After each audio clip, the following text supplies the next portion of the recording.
I'm Billy Hollowell here at the March for Life with Abby Johnson. How you doing, Abby? I'm doing good. All right, so there's a lot of energy this year. There's a lot going on in the pro-life movement. What are you most excited about for the march?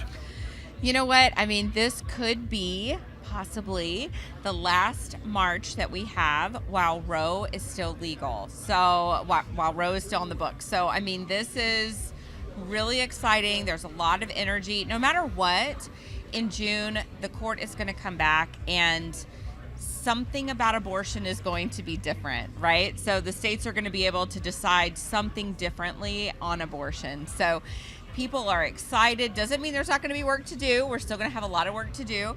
But it's just, you can feel it in the air. People are excited. There's buses coming from all over the country. My daughter's whole high school is here. Her whole high school has come. That's amazing. So, people are just really excited. And you can just feel the energy here. So talk about that a little bit. Let's say Roe is partially dismantled or totally dismantled. What is the work that still needs to happen?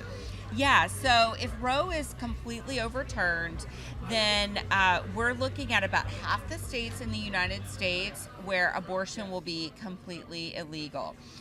But that doesn't mean that it's going to be illegal forever. It means that then Planned Parenthood, Warren Buffett, George Soros, huge funders of abortion, that means that they are going to start funding, governor campaigns, and it's about the states at that point. It's about the states. So they're going to start funding. They're going to start pushing candidates in those states to try to legalize abortion once again, right? But then we're going to have other states like California, New Jersey just codified Roe essentially in their state.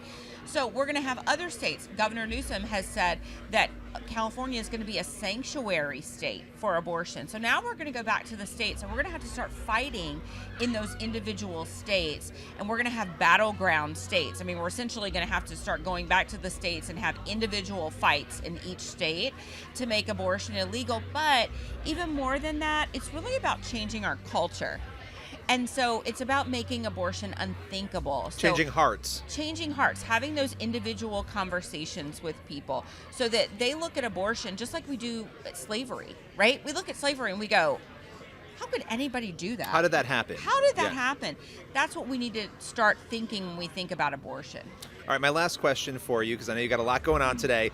You do a lot when it comes to changing the heart, but you also help women who are pregnant. A lot of times in the pro-life movement, there are some critiques. Your people are pro-birth. You go out of your way to help women, rallying people around the country to donate, to give money. Can you talk a little bit about those efforts? Yeah, so about 2 years ago, I started an organization called Loveline, and people can go check it out at loveline.com. And essentially what we do is we provide comprehensive case management to women, to families, to men, anybody who is in a crisis and needs help. So single moms, single dads, victims of domestic violence, victims of sex trafficking. If you are in a crisis, we are here to help you. And it's been just taking off, like wildfire. We have provided case management to over 1,500 individuals so far. And when I mean case management, I mean case management. We are accompanying them.